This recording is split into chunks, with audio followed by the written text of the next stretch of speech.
안녕하세요. 올드 스토리입니다. 오늘 이야기의 작가는 영국의 에드워드 프레드릭 벤슨입니다. 벤슨은 익숙한 것과 불안한 분위기를 절묘하게 섞어내는데 능한 작가였습니다. 그는 우리가 편안하게 느끼는 일상의 모습 속에서 그 아래에 숨어있는 기묘하고도 섬뜩한 무언가를 조용히 드러내는 특별한 재능을 지니고 있었습니다. 이 이야기에는 갑작스러운 놀람도 요란한 공포도 없습니다. 대신 불안감은 아주 천천히 마치 예의를 지키듯 조용히 쌓여가다가 어느 순간 더 이상 외면할 수 없게 됩니다. 때로 가장 무서운 것은 어둠 속에 숨어 있는 것이 아니라 밝은 곳에서 우리 곁에 앉아 미소 짓고 있는 존재일지도 모르니까요. 그럼 편안한 마음으로 감상하세요. 에머스 부인 에드워드 프레더릭 벤슨. 늦여름부터 가을에 걸쳐 기괴한 사건들이 발생했던 맥슬리 마을은 무성한 히스와 소나무 숲으로 뒤덮인 서섹스의 고원지대에 있다. 아마 영국에서 이곳만큼 비옥한 토지는 찾아보기 힘들 것이다. 남쪽에서 바람이 불어올 때면 대기 중에 바다 냄새가 배어오고, 동풍이 부는 계절에는 동쪽의 높은 언덕이 3월의 혹독한 날씨로부터 마을을 지켜준다. 또 서풍과 북풍이 불 무렵엔 산들산들한 미풍이 몇 마일이 지난 곳까지도 소나무 숲과 무성한 히스로부터 향긋한 냄새를 실어다 준다. 이곳은 볼 것 없는 인구 몇 안 되는 작은 마을이지만 환경적으로 보기 드물게 살기 좋은 곳인데다 아름다운 자연의 축복까지 받았다. 양쪽으로 넓은 풀밭이 펼쳐진 도로를 따라 내려가면 마을에서 약간 떨어진 지점에 노르만풍의 작은 교회와 지금은 사용하지 않는 옛 묘지가 있다. 그 뒤로는 도로를 사이에 두고서 차분한 빛깔의 붉은 벽돌로 지은 조지 왕조 시대의 긴 창문에 달린 작은 주택들, 모두 집 앞에는 네모진 화단이, 뒤쪽에는 넓은 빈터가 있다. 주택들이 12세 채쯤 있고 20채가 안 되는 상점들이 나란히 늘어서 있다. 그리고 이 부근의 땅에는 일하는 노동자들의 초가집들도 모여 있다. 이렇게 구성된 맥슬리 마을의 사람들은 평화로운 나날을 보내고 있었다. 그러나 마을 전체를 감싸고 있는 이런 평화로운 분위기도 매주 토요일과 일요일이 되면 무참히 깨졌다. 우리들이 살고 있는 마을이 런던과 브라이튼을 잇는 간선도로 하나에 접해 있는 탓에 조용한 이 도로가 주말에는 무수한 질주 차량과 오토바이들의 경쟁 도로로 바뀌기 때문이었다. 마을 입구의 자동차 서행 팻말은 오히려 그들을 부추겨서 더욱 속력을 내게 하는 결과가 된 것 같았다.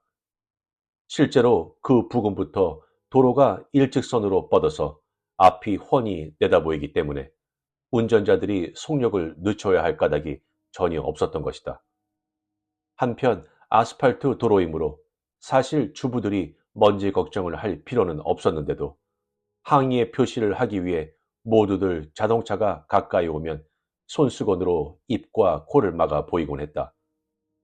그러나 일요일 늦은 밤 이들 폭주자들이 모두 지나가면 마을은 다시 앞으로 5일간은 즐겁고 한가롭게 세상에서 벗어난 생활로 돌아갈 수 있었다.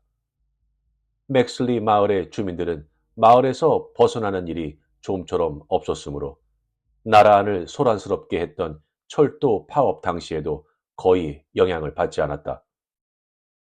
나는 이 마을에서 조지 왕조 시대의 작은 주택을 가진 운 좋은 사람 중에 한 명이다. 더욱이 나 자신을 행운하라 느끼는 것은 프랜시스 아콤이라는 흥미롭고 자극 많은 이웃을 두고 있기 때문이다. 아콤은 이 마을의 분위기를 매우 좋아하는 인물로 그의 집은 내 집에서 도로를 사이에 두고 마주보는 곳인데 최근 2년여 동안 그는 집을 하룻밤도 비운 적이 없었다. 그는 2년 전에 중년의 나이로 캠브리지 대학의 생리학 교수직을 그만두고 계속 이곳에 틀어박혀서 인간성이 물질적으로도 정신적으로도 관계 있는 듯한 불가사의한 현상의 연구에 몰두해왔다. 사실은 그가 사직한 것도 유물론적 사고의 소유자들이 과학의 한계선상을 놓여 있는 부분, 즉 해도에 안 나와 있다는 이유로 강하게 부정하는 미지의 영역에 대한 그의 정열 때문이었던 것 같다.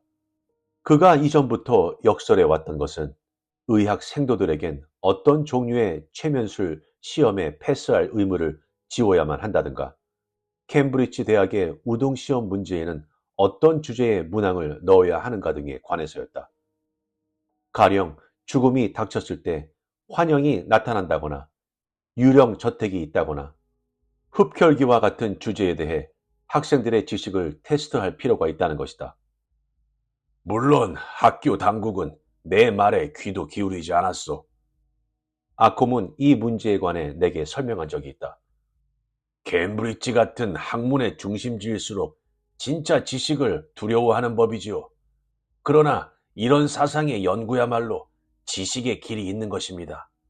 인체 구조의 여러 기능은 대체로 벌써 알려져 있지만 이것은 소위 해도에 쓰여지고 지도에 표시된 땅과 같은 것으로 그 바깥쪽에는 아직 발견되지 않은 광대한 지역이 존재하는 것이 확실합니다.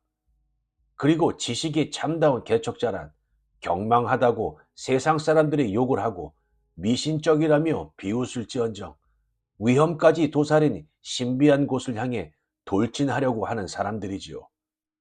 나는 까나리아처럼 세상에 틀어박혀서 이미 알려진 것들만 떠들어대는 것보다 설사 나침판과 여행 보따리가 없다 해도 안개 속으로 헤쳐 들어가는 쪽이 훨씬 유익하다고 생각하오. 또한 자신을 수도자로 여기는 인간이 남을 가르치는 것은 큰 실수요. 남을 가르치기 위해선 무엇보다 그가 자만심 강한 바보가 되어야 하기 때문이지. 이러한 사상을 가진 프랜시스 아콤은 나 같은 사람, 즉 신비에 쌓인 위험한 장소에 솟아오르는 호기심을 갖는 사람에게는 실로 즐거움을 주는 이웃이었다. 한편 올 봄 이후 우리들은 또 한 사람, 인도 미망인 에모스라는 매우 환영할 만한 인물을 우리들의 즐거운 친구로 맡게 되었다. 부인의 남편은 인도 북서 지방에서 재판관을 지냈는데 그가 죽자 부인은 영국으로 돌아가 런던에서 1년을 보낸 후 도시의 공해와 매연 대신 전원의 신선하고 풍부한 공기와 햇빛을 동경하여 이 마을로 이사온 것이었다. 그 밖에도 맥슬리 마을로 이사온 데에는 특별한 이유가 있었던 것 같다. 부인의 조상은 100여 년 전까지 오랫동안 이 지방에서 정착해 살던 토착민으로 지금은 사용하지 않는 마을에서 떨어진 그 옛 묘지에는 부인이 처녀 시절에 쓰던 체이스톤이란 성이 새겨진 묘비들이 많이 남아있기 때문이다. 아무튼 큰 체격의 정력적인 부인은 밝고 활달한 성격으로 금세 맥슬리 마을을 그때까지 없었던 사교적인 분위기로 바꾸었다. 본래 이 마을 사람들은 돈이 드는 일이나 손님들을 불러 접대하는 일 같은 것은 하지 않은 데다 그런 걸 자진해서 노력할 마음이 없는 미혼, 독신자들과 중년들이 많았으므로 그 이전에는 기껏해야 조촐한 차 모임에 참석해서 브릿지를 하고 덧신을 신은 채 터벅터벅 자기 집으로 돌아가 혼자 저녁을 먹는 정도가 최대의 즐거움이었다. 그런데 에모스 부인은 그보다 훨씬 사교적인 방식을 보여주며 런치 파티라든가 작은 만찬회 등을 열었고 마을 주민들은 곧 그것을 따라하게 되었다.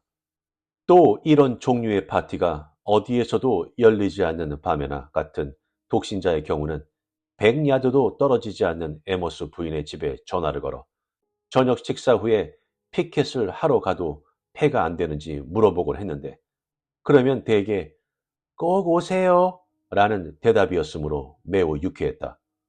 그럴 때마다 부인은 늘 동지처럼 열심히 나의 상대가 되어주었고 우리는 와인 한 잔과 커피 한 잔, 그리고 담배 하나로 저녁 한때를 보냈다. 그녀는 또 힘차고 시원스럽게 피아노를 치면서 매력적인 목소리로 노래를 부르기도 했다. 해가 길어지고 밝은 잔광이 늦게까지 남아있게 될 무렵에는 둘이서 자주 부인의 정원에서 게임을 하였다.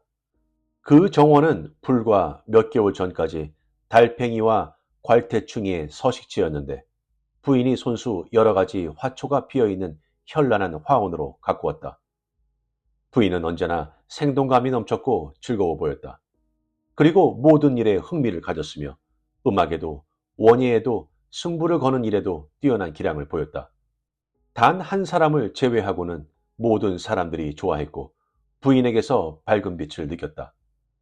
이 한 사람의 예외란 프란시스 아콤이었다. 그렇지만 그도 에머스 부인을 안 좋아하긴 해도 관심은 매우 많음을 인정했다. 나는 이것을 언제나 이상하게 생각했었다.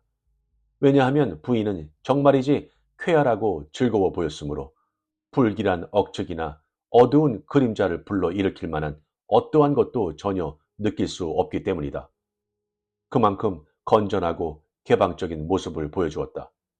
한편 아콤의 관심이 진심인 것도 의심할 여지는 없었다.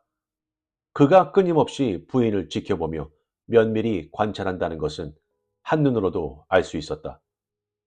부인은 먼저 45세라고 나이를 밝혔다. 하지만 생기 넘치는 태도나 그 활동력, 매끄러운 피부와 새까만 머리를 보면 누구라도 부인이 그 때문에 무언가 특별한 궁리를 하고 있는 것이 아니면 자신의 나이를 10년 젊게 말하는 대신 10년 많게 말한 거라고 의심했다. 한편 우리들의 감상적이지 않은 우정이 깊어짐에 따라 에머스 부인도 이따금 전화를 걸어 나를 방문해도 좋을지도 물었다. 이전부터의 약속대로 내가 글쓰기로 바쁠 때는 솔직하게 거절했는데 그때마다 쾌활하게 웃으며 오늘 밤 일이 잘 되길 바란다는 말을 해주었다. 때때로 부인에게 전화가 걸려오기 전에 맞은편에 사는 아콤이 잡담도 할 겸 차를 마시러 올 때가 있었는데 그는 내 방문객이 에머스 부인인지를 알게 되면 꼭 부인을 부르라고 내게 권유했다. 그리고 부인이 방문하면 나와의 피켓 게임을 권하면서 아콤도 신뢰가 안 된다면 옆에서 보며 게임 방법을 배우고 싶다고 말했다. 하지만 내 예상대로 그가 게임에 조금이라도 주의를 기울이고는 있는지가 의심스러웠다. 돌출한 이마와 짙은 눈썹 아래서 아콤의 시선이 끊임없이 주시하고 있는 것은 트럼프가 아니라 게임을 하고 있는 에머스 부인이 확실했기 때문이다. 아무래도 그는 이렇게 보내는 시간을 즐기고 있는 듯 보였다. 이윽고 그 7월의 이상한 밤이 올 때까지 그는 무언가 가슴속에 깊은 문제를 감춘 사람의 태도로 늘 그녀를 관찰해왔다. 한편 게임에 열중하고 있었던 부인은 그의 이런 탐색하는 듯한 눈길을 깨닫지 못한 것 같았다. 머지않아 훗날 일어난 일에 비추어 생각해보면 내 눈을 가리고 있던 베일이 처음으로 벗겨지기 시작한 밤이 왔다. 그 무렵 나는 몰랐으나 부인이 나를 방문해도 좋을지 전화를 할 때면 반드시 내가 한가한지 어떤지 뿐 아니라 아콤 씨도 계시는가를 습관적으로 물었다. 그리고 그가 와 있다는 대답을 하면 부인은 두 분 선생님들 말씀을 방해해서는 안 되니까 하고 말하며 웃으면서 그럼 편히 쉬세요 하는 것이었다. 그러던 어느 날 밤 에머스 부인이 방문하기 1시간 전에 아콤이 나를 찾아와서 흡혈귀에 관한 증세의 신앙에 대해 얘기하고 있었다. 그의 주장으로는 이것은 아직 충분히 연구되기도 전에 의학자들에 의해 근거 없는 것으로 되어 미신의 쓰레기 더미에 장사 지내어진 예의 미묘한 경계선상의 주제 중 하나였다. 그는 케임브리지 시절에 강의를 듣던 이들로부터 탄성을 자아냈던 그 투철한 명석함으로 이 신비로운 재앙의 역사를 엄숙하면서도 열심히 더듬어 확인했다. 이런 종류의 현상에는 모두 공통된 특색이 있었다. 흡혈귀들은 우선 살아있는 남녀를 홀려서 그들에게 박쥐처럼 공중을 날아오르는 초자연력을 부여하고 흡혈귀 자신은 매일 밤 피의 향연으로 포식하는 것이 보통이지만 그 중에 하나는 피기생자가 죽은 후에도 그 시체에 계속 붙어 살며 낮에는 쉬고 밤이 오면 무덤을 파고 나와 가공할 사명을 수행한다는 것이었다. 중세기에는 유럽의 각 나라들 중 이들 재앙을 모면한 나라는 거의 없었다. 하지만 그 이전에도 이것과 비슷한 사실들이 로마에서도 그리스에서도 유태 역사에서도 발견되었다고 그는 말했다. 이런 증거들을 모두 달빛 탓으로 돌리고 싶어도 그것은 어려울 거요. 그는 말을 이었다. 몇천 명이나 되는 서로 아무 관계도 없는 목격자들이 많은 시대에 걸쳐서 그런 현상들이 일어난 것을 증언하고 있기 때문이죠. 그런데 혹시라도 당신이 그럼 왜 우리들은 현재 그런 일들을 볼 수 없는가? 라고 묻는다면 그것에 대해 나는 두 가지로 답할 수 있습니다. 그 하나는 중세에는 흑사병이란 역병이 창궐했고 또 그것은 분명히 존재했지만 그 후 점차로 그 자치가 사라져 버렸다고 해서 이런 병이 실제하지 않았다고 우리들은 단정하지 않는다는 것이죠.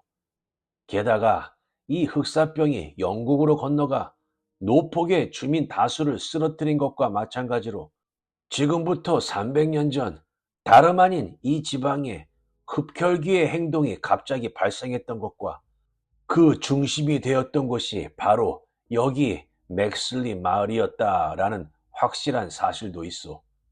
다음은 두 번째 대답으로 이것이 더욱 유력하다고 생각하오. 흡혈귀 현상은 지금에도 결코 없어지지 않았다는 것이오. 실제로 1, 2년 전 인도에서 돌발적으로 그런 일들이 발생했던 사실이 있었으니까. 그때 갑자기 에머스 부인이 언제나처럼 쾌활하게 제멋대로 현관문을 두드리는 소리가 들렸으므로 나는 일어나서 문을 열었다. 자, 어서 들어오세요. 나는 말을 이었다. 그리고 내 피가 얼어붙을 것만 같으니까 도와주세요. 아콤 씨가 나를 무섭게 하고 있는 참이죠. 곧 부인의 원기왕성한 큰 몸집이 방 안에 가득 찬 듯이 보였다. 어머나, 멋지네요. 제 피도 얼어붙게 하고 싶군요. 자, 아콤 씨, 괴담을 계속해 주세요. 저도 괴담을 아주 좋아하거든요. 나는 아콤이 언제나 그랬듯이 열심히 부인을 관찰하는 것을 알았다.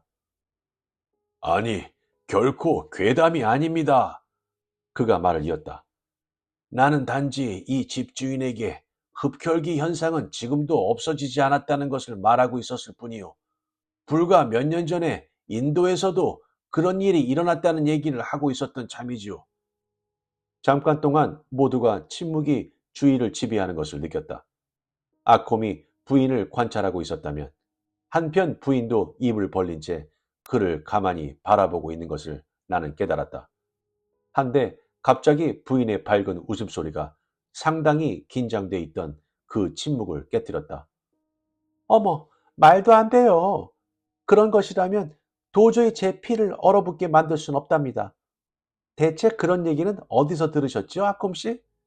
몇 년 동안이나 인도에서 살았지만 한 번도 그런 소문은 들어본 적이 없었는걸요?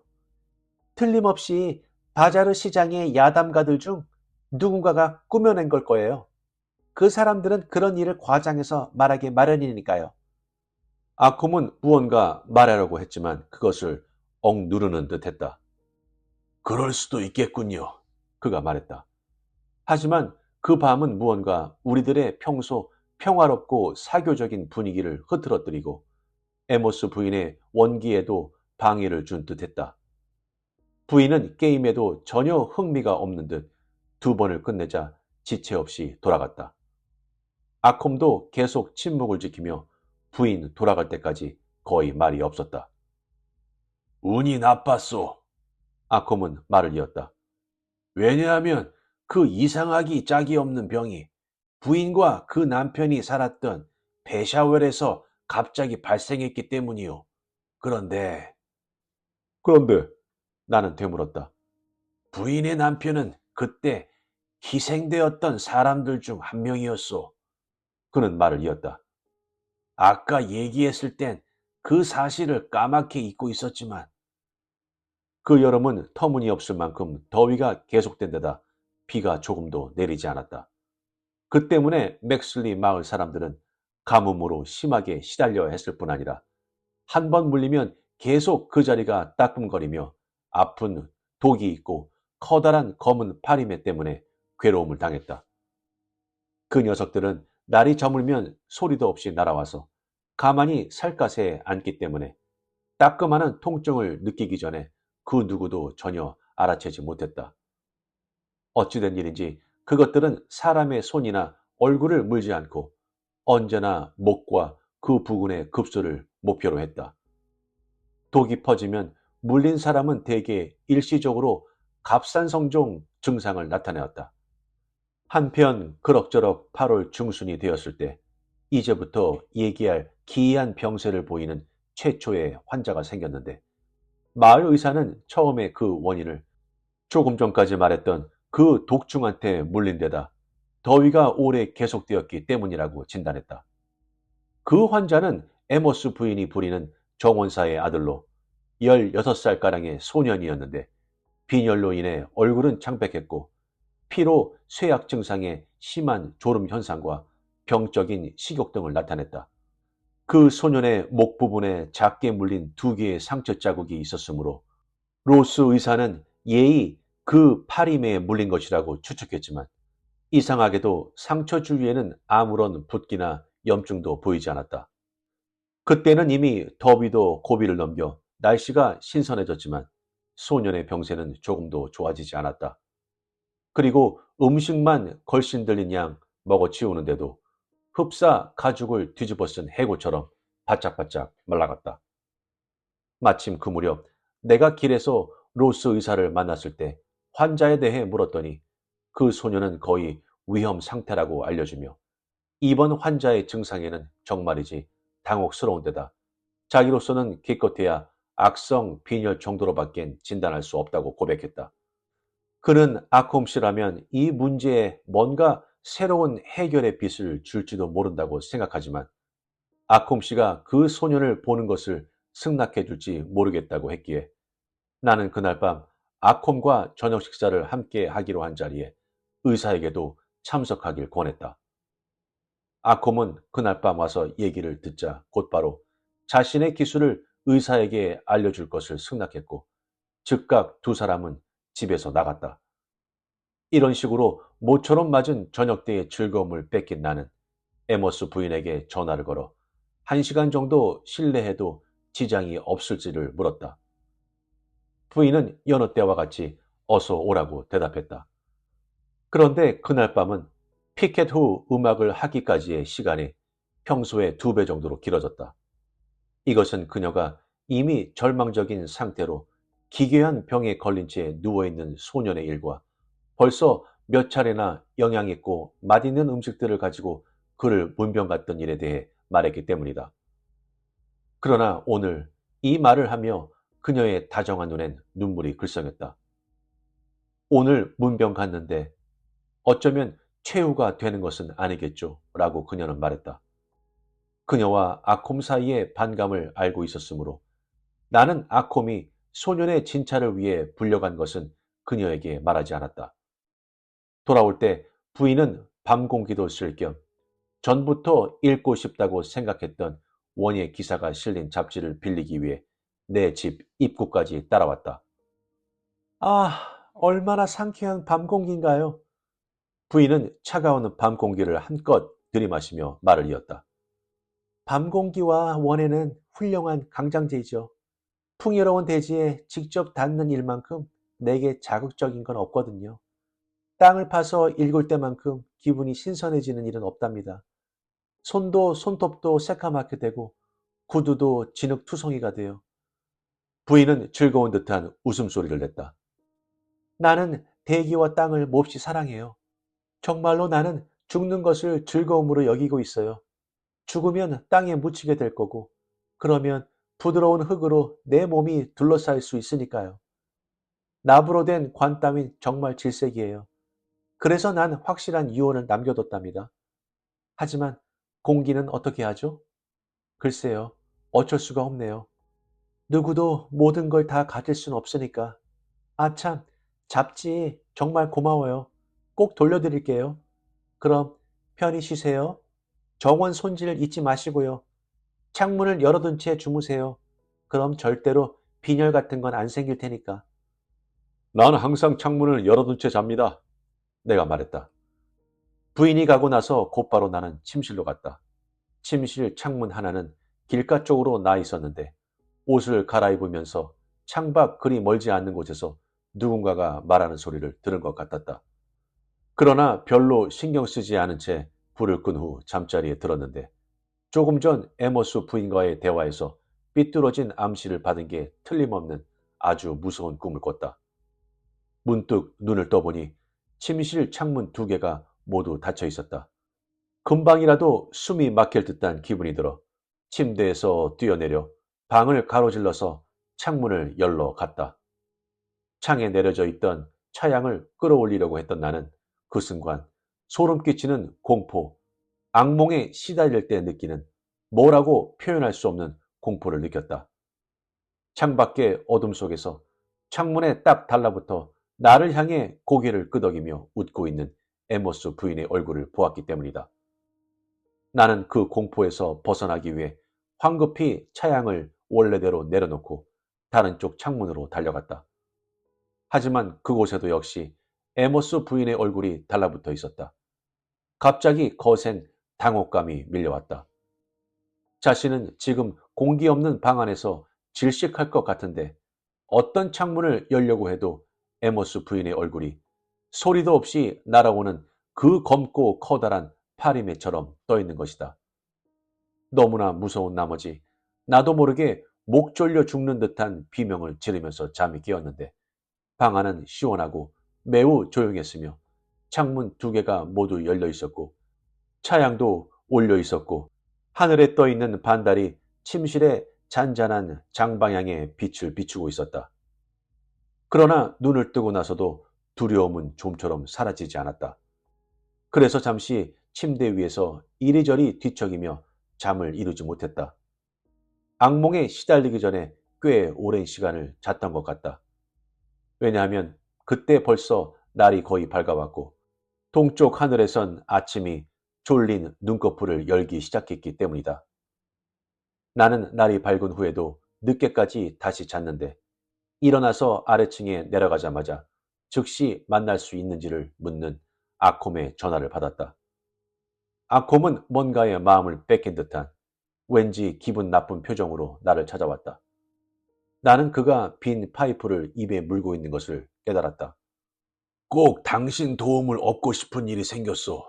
그 전에 우선 어젯밤 생긴 일을 말씀드려야겠군요. 그 키 작은 의사와 함께 나는 그 소년을 보러 갔지요. 그 소년은 숨을 쉬고 있었지만 거의 빈사 상태에 빠져 있었소.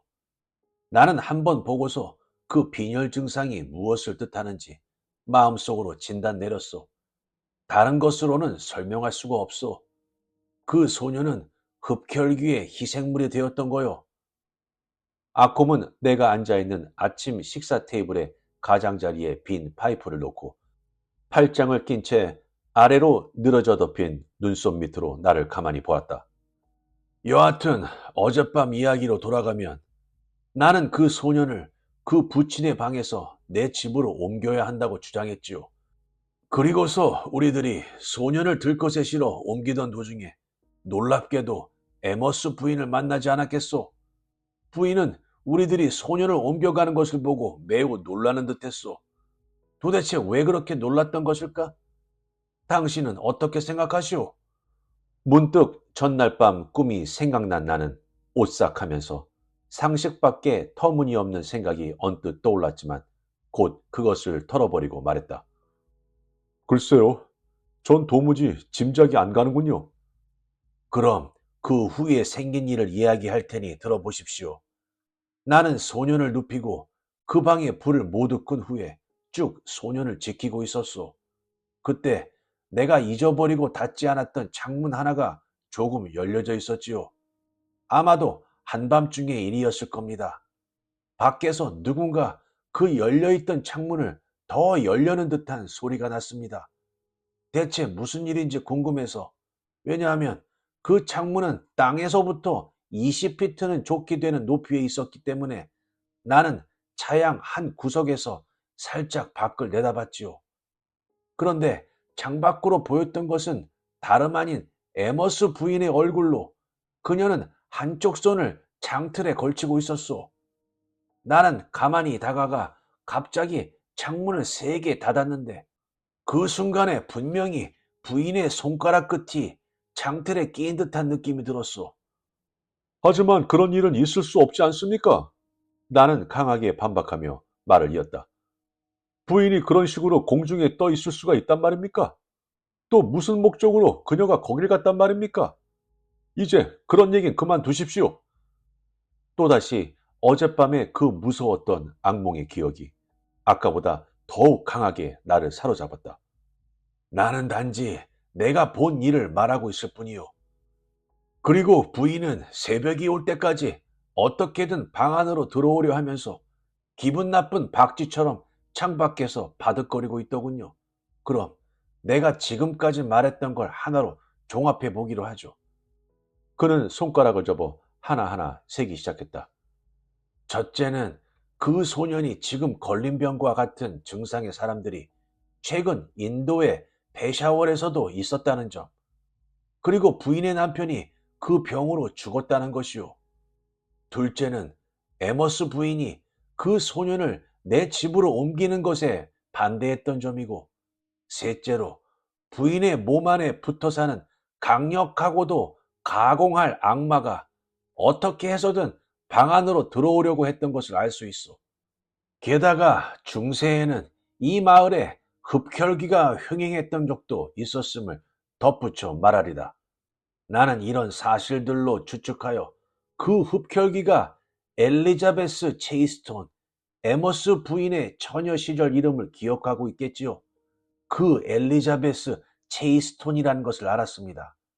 마지막으로 한마디 덧붙이자면 그 소녀는 오늘 아침 훨씬 좋아져 있다는 것입니다. 만일 한 번 더 부인이 찾아왔었더라면 소녀는 지금 필시 살아있지 못할 거라 생각하는데 당신의 생각은 어떻소? 긴 침묵이 이어졌고 그런 동안 나는 믿을 수 없는 이 얘기가 점차 현실감을 띠고 다가오는 것을 느꼈다. 지금 하신 얘기에 관계가 있는지 어떤지는 잘 모르겠지만 거기에 나도 덧붙일 사항이 있습니다. 그 요괴는 새벽녘 바로 전에 없어졌다고 말씀하셨죠? 그렇습니다. 나는 아콤에게 어젯밤 꿈 얘기를 했다. 그래, 당신은 마침 적당한 때 잠이 깨어 다행이었군요. 그것은 당신 잠재의식에서 나온 경보로 언제나 당신에게 죽음의 위험을 알리지요. 그렇다면 당신은 두 가지 이유 때문이라도 나를 도와주셔야 하오. 하나는 타인의 생명을 구하기 위해, 또 하나는 당신 자신을 구하기 위해서요. 그렇다면 무엇을 해야 합니까? 나는 그에게 물었다. 제일 먼저 부탁하고 싶은 것은 당신이 소년을 지키면서 절대 부인이 소년 가까이 가지 못하게 하시는 겁니다. 그리고 결국은 부인을 철저히 궁지에 몰아넣어 그 정체를 폭로하고 박멸하는 일에 힘을 빌려주십시오. 그것은 인간이 아닙니다. 악마의 화신이니까요. 다만 그것을 없애려면 어떤 방법을 써야 할지 나도 아직 모르겠습니다. 이때 시각은 오전 11시였다. 나는 곧바로 큰 길로 가로질러 그의 집으로 갔다. 아콤이 다시 그날 밤에 파수를 보기 위해 자고 있는 동안에 나는 12시간 동안 책임지고 소년을 지키기로 했다. 그렇게 해서 결국 아침부터 24시간을 계속해서 나와 아콤이 번갈아가며 점차 차도를 보이게 된 소년 옆을 지키고 있었다. 다음 날은 토요일로 아침부터 화창했다. 의무를 다하기 위해 내가 아콤의 집에 가려고 큰 길로 나섰을 때 이미 브라이튼행 자동차들의 홍수가 시작되고 있었다. 그때였다. 소년의 호전된 병세를 알리듯이 밝은 표정으로 집에서 나오던 아콤의 모습과 한 손에 바구니를 들고 나에게 인사를 하면서 길 끝 넓은 풀밭을 걸어 이쪽으로 다가오는 에머스 부인의 모습이 동시에 내 눈에 비쳤다. 세 사람이 우연히 만나게 됐던 것이다. 나는 부인이 왼쪽 손가락에 붕대를 감고 있는 것을 알아차렸다. 아콤도 그것을 깨달은 듯 했다. 안녕하세요. 부인은 두 사람에게 말했다. 아콤 씨, 당신 환자가 많이 회복됐다고 들었어요. 제가 그 애를 위해 젤리를 한 접시 가지고 왔답니다. 1시간 정도 그 애 옆에 있어주고 싶어요. 그 애와 난 아주 친한 사이거든요. 그 애가 회복됐다는 소리를 듣고 얼마나 기쁜지 모르겠어요. 아콤은 마음을 굳히기라도 하듯이 잠깐 침묵하더니 벼랑간 집게 손가락을 부인에게 들이댔다. 그건 절대 금하겠소. 그는 말을 이었다. 그 애 옆에 있는 것도 그 애를 만나는 것도 절대 안 됩니다. 그 이유는 당신도 나도 똑같이 알고 있지 않소? 나는 사람의 얼굴이 이렇게도 무섭게 변하는 모습을 지금껏 본 적이 없었다. 부인의 얼굴은 한순간에 핏기를 잃고 잿빛으로 변했다. 그녀는 아콤의 손가락으로부터 자신을 지키기라도 하듯 한 손을 들어 허공에서 십자를 그었다. 그리고 몸을 떨면서 비틀거리며 도로 쪽으로 뒷걸음질했다. 그때였다. 추월의 옆을 빠져나가려던 자동차 한 대가 요란한 경적 소리와 브레이크 밟는 소리를 내었고 사람의 비명소리가 이미 늦었다. 길고 날카로운 비명소리가 딱 멈췄다. 부인의 몸은 잠깐 꿈틀어대다가 곧이어 움직임을 멈추었다. 그로부터 사흘 후 에머스 부인은 예전에 내게 말한 적이 있던 그 유언에 따라서 맥슬리 마을의 변두리 묘지에 매장됐다. 그리고 갑작스럽고도 무서운 부인의 죽음이 이 작은 사회에 던진 충격도 시간이 흘러감에 따라 점차 줄어갔다. 단지 두 사람. 아콤과 나는 부인이 죽음으로써 다른 사람들이 구제될 수 있었던 걸 알았기에 애초부터 별로 그 사건에 대해 두려움을 안 느꼈다. 물론 우리들은 그 사건의 비밀을 지켰으며 오히려 부인이 죽은 덕분에 보다 무서운 일을 피할 수 있었다는 것에 대해서는 아무에게도 누설하지 않았다. 그러나 나로서도 도저히 이해가 되지 않았던 것. 그 후에도 여전히 아콤은 부인과 관계가 있는 어떤 일에 관해 괴로워하는 것처럼 보였다는 점이다. 그리고 그는 그 일에 관해 내가 아무리 물어도 결코 대답하지 않았다. 이윽고 평온하고 아름다운 9월이 지나고 노랗게 물들어가는 나뭇잎들처럼 10월도 얼마 남지 않자 아콤의 불안한 마음도 점차 안정되는 듯 보였다. 그런데 11월이 되기 전에 이 표면적인 평온함은 갑작스런 폭풍으로 일변했다. 어느 날 밤 나는 마을 변두리에서 식사를 하고 나서 11시경 집으로 돌아오고 있었다. 달은 이상스레 빛나고 달빛에 비치는 모든 것이 부식 동파나처럼 명료해 보이는 밤이었다. 때마침 내가 임대 팻말이 붙어있는 예전에 에모스 부인이 살던 집 앞까지 왔을 때 나는 그 앞문이 삐걱거리는 듯한 소리를 들었다. 다음 순간 나는 그 문에 부인이 서 있는 것을 깨닫고서 벼랑간 혼이 얼어붙을 것 같은 추위와 전율을 느꼈다. 달빛에 또렷이 비친 옆 얼굴이 나를 향해 있었기 때문에 나는 바로 에모스 부인임을 분명히 알 수 있었다.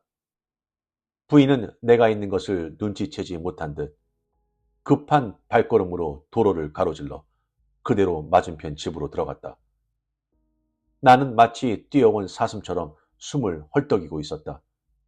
그리고 다음 순간 공포에 휩싸인 나는 몇 번이고 뒤를 돌아보면서 내 집과 아콤의 집이 있는 지점까지 몇백 야드를 정신없이 달려갔다. 나는 듯한 발걸음으로 달려간 곳은 아콤의 집이었다. 도착하자 곧바로 집 안으로 뛰어들었다. 무슨 말씀을 하러 오셨는지 알아맞혀 볼까요? 아콤이 내게 물었다. 이건 도저히 맞출 수 없는 일입니다. 내가 말했다. 아니, 맞출 것까지도 없소. 부인이 돌아왔고 그 모습을 당신이 본 것이죠. 좀 더 자세히 말해 주시오. 나는 방금 목격한 것을 그에게 얘기했다. 그곳은 비오솔 소령의 집이군요. 그는 말을 이었다. 어서 빨리 그 집에 가봅시다. 하지만 우리가 뭘 할 수 있겠습니까? 나도 모르겠소. 하지만 그것이 바로 우리가 찾아내야 할 일이죠.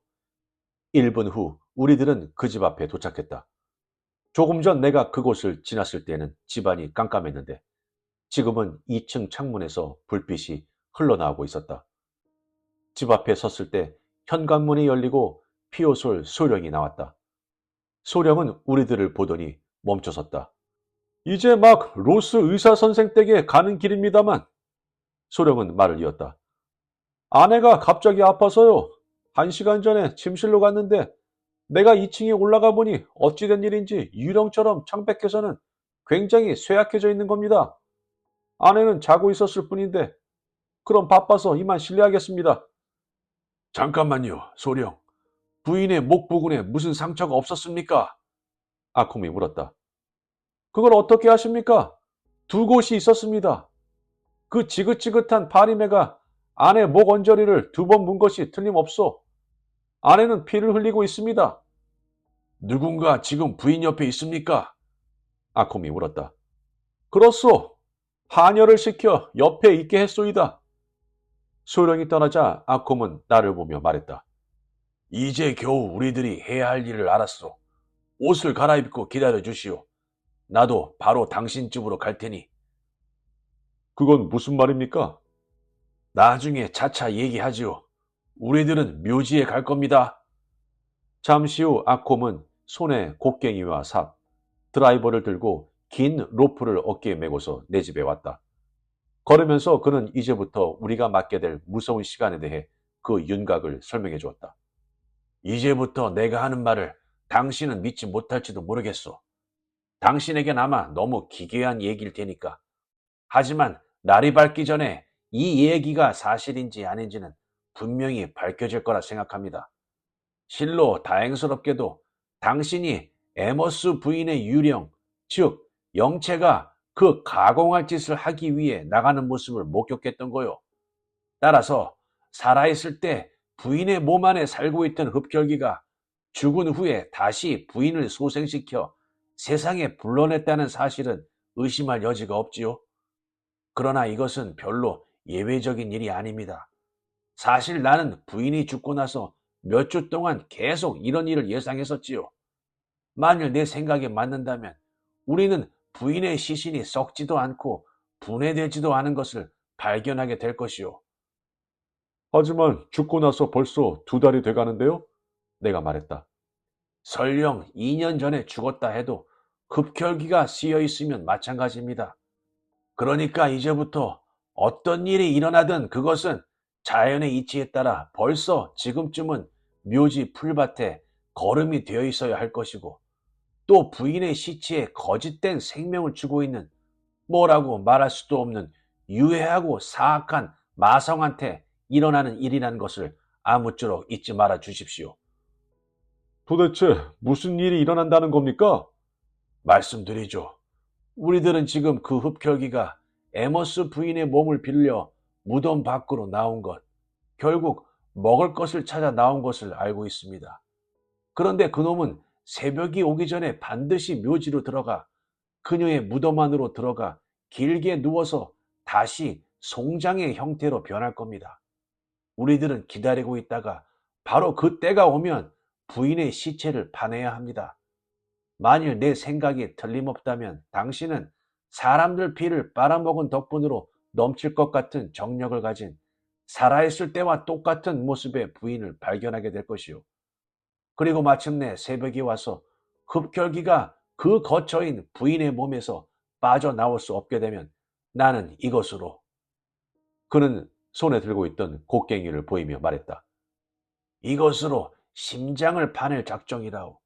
악마가 준 생기만으로 지금껏 살고 있는 부인과 지옥 동료인 흡혈귀는 그렇게 해야 정말로 죽게 될 거요. 그 일이 끝나면 우리는 흡혈귀로부터 간신히 해방된 부인을 다시 묻어줘야 합니다.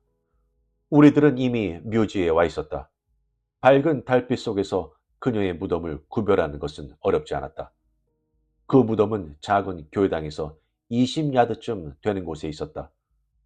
우리들은 교회 현관 앞에 어두운 주차장에 몸을 숨겼다. 그곳은 부인의 무덤을 한눈에 볼 수 있는 곳이었으므로 우리들은 지옥의 사자가 돌아올 때까지 거기에서 기다리기로 했다. 그날 밤은 따뜻하고 바람도 안 불었지만 설사 몸이 얼뜻한 한풍이 불어닥쳤다 해도 나는 아무것도 느낄 수 없었을 것이다. 그 정도로 나는 그날 밤과 새벽에 일어날 일들을 두려워하고 있었다. 교회의 작은 탑에는 15분마다 울리는 종이 있어서 시간을 알 수 있었는데 그날 밤의 종은 너무나도 자주 울린다고 나는 느끼고 있었다. 달은 이제 상당히 기울어졌고 맑게 갠 하늘엔 동트기 전 별빛이 반짝였다. 이윽고 새벽 5시를 알리는 종소리가 탑 위에서 울렸고 그로부터 2, 3분이 지났다고 생각했을 즈음 갑자기 아콤이 손으로 나를 찔렀다. 그의 집게 손가락이 가리키는 방향을 보자 큰 키와 큰 체격의 한 부인이 왼쪽에서 다가오고 있었다. 걷는다기보다는 미끄러지듯 소리도 없이 묘지를 가로질러서 우리들이 지켜보던 무덤 앞으로 다가갔다. 그리고 마치 확인이라도 하듯이 무덤 주위를 한 차례 둘러보더니 한순간 우리들 쪽을 향해 섰다. 이미 어둠에 눈이 익숙해져 있던 나는 그 얼굴이나 모습을 쉽게 알아볼 수 있었다. 부인은 한 손으로 입을 닦는 듯한 신용을 하더니 머리카락이 거꾸로 설 것 같은 소름 끼치는 웃음소리를 냈다. 그리고 무덤 위로 뛰어올라 두 손을 머리 위로 높이 올리고 조금씩 무덤 속으로 모습을 감추어 갔다. 그때까지 아콤의 손이 움직이지 말라고 하는 듯이 내 팔을 잡고 있었으나 겨우 손을 떼더니 자! 하고 말했다. 우리들은 곡괭이와 삽, 로프를 가지고 무덤으로 다가갔다. 무덤의 땅은 모래가 섞인 흙이었으므로 6시가 조금 지날 때까지는 관이 있는 곳까지 파 내려갈 수 있었다. 아콤은 삽으로 관 주위에 흙을 퍼내고 관에 붙은 고리에 로프를 묶어 나와 함께 끌어올리기 시작했다. 이것은 상당히 시간이 걸리고 힘이 드는 일이었기 때문에 관을 간신히 땅 위로 끌어올려 무덤 옆에 놓았을 때는 이미 아침이 왔음을 알리는 빛이 동쪽 하늘에서 빛나기 시작했다. 아콤은 드라이버로 나사를 풀어서 뚜껑을 열었다. 우리들은 관 옆에 서서 에머스 부인의 얼굴을 내려다보았다. 놀랍게도 죽었을 때 감겨져 있던 두 눈은 열려 있고 양 볼에는 홍조를 띄우고 있었으며 붉은 입술에는 미소의 그림자조차 감돌았다. 한 방에 모든 것이 끝날 거요. 아콤이 말했다. 당신은 보지 않아도 좋소. 그렇게 말하면서 그는 곡괭이의 끝을 그녀의 왼쪽 가슴에 갖다 대고 거리를 쟀다. 이제부터 무슨 일이 벌어질지 알면서도 나는 눈을 돌릴 수 없었다. 그는 두 손으로 곡괭이를 고쳐 잡은 후 겨냥을 위해 1인치 올리더니 두 손으로 온 힘을 다해 부인의 가슴에 곡괭이를 내리쳤다. 그러자 훨씬 전에 죽어 있어야 할 부인의 몸에서 피가 분수처럼 솟아올라 송장에 그 핏방울을 흩뿌렸다.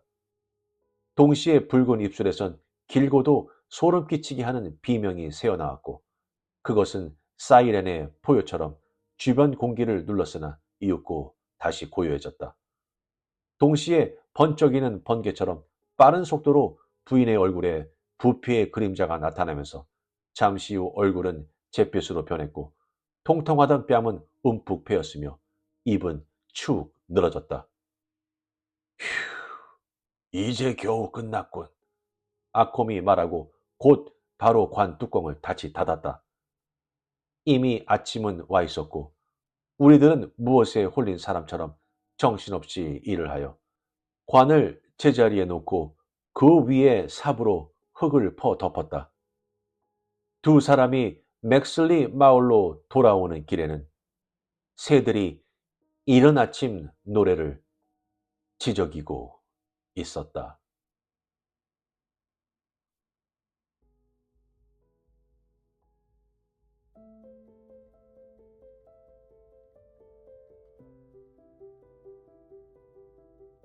어떠셨나요? 이 이야기가 오랫도록 기억에 남는 이유는 요란한 공포나 갑작스러운 놀람 때문이 아닙니다. 오히려 무언가가 어딘가 잘못되어 있다는 사실을 조용히 그리고 서서히 깨닫게 되는 그 감각 때문이죠. 작가 벤스는 평화로운 마을, 친절한 이웃들, 평범한 일상이라는 익숙한 배경을 가져와 그 표면을 살며시 벗겨내며 그 아래에 숨겨진 불안한 진실을 드러냅니다. 이 효과의 중심에는 바로 주인공 에모스 부인이 있습니다. 그녀는 매력적이고 따뜻하며 생기 넘치는 인물이죠. 망설임 없이 믿고 싶어지는 그런 사람입니다. 그리고 바로 그 점이 이 이야기를 더욱 섬뜩하게 만듭니다. 벤스는 우리의 기대를 교묘하게 뒤흔들며 위험은 항상 위험해 보이는 모습으로 다가오지 않으며 악은 때때로 아주 다정한 미소를 짓고 있을 수도 있다는 사실을 보여줍니다. 이 이야기는 여러 면에서 인간 본성에 대한 깊은 질문을 던지는데요. 겉모습과 진실 사이의 간극, 그리고 우리는 과연 주변 사람들을 얼마나 잘 알고 있는가 하는 문제 말이죠. 우리는 얼마나 자주 편안함을 유지하고 싶다는 이유로 작고 이상한 신호들을 무시하고 지나쳐 버릴까요? 벤슨의 의도는 단순히 우리를 놀라게 하는 데 있지 않습니다. 오히려 우리가 당연하게 믿고 있다는 확신을 흔들어 놓는 데 있습니다. 우리가 믿고 있는 이 평범한 세계가 생각보다 안전하지 않을 수도 있고 생각보다 단순하지 않을 수도 있다는 가능성을 조용히 제시합니다. 어쩌면 이 이야기의 여운이 오래 남는 이유도 바로 그 때문일 것 같은데요. 눈에 보이는 것 때문이 아니라 보이지 않는 바로 시야 너머로 암시된 것들 말이죠. 그렇다면 여러분은 어느 순간부터 엠머스 부인에게 이상함을 느끼기 시작하셨나요?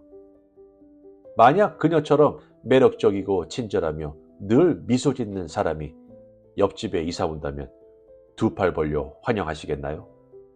아니면 밤마다 창문을 다시 한번 확인하게 되실까요? 이 스토리를 읽고 저는 분명 밤마다 창문을 다시 한번 확인하게 될 것 같습니다. 그리고 마지막으로 눈에 보이는 괴물을 상대하는 것과 겉으로는 완벽하게 예의 바르지만 더 위험한 무언가를 숨기고 있을지도 모르는 이웃을 상대하는 것. 여러분은 어느 쪽이 더 나을 것 같으신가요? 알려주세요. 구독과 좋아요는 영상 제작에 많은 힘이 됩니다. 감사합니다.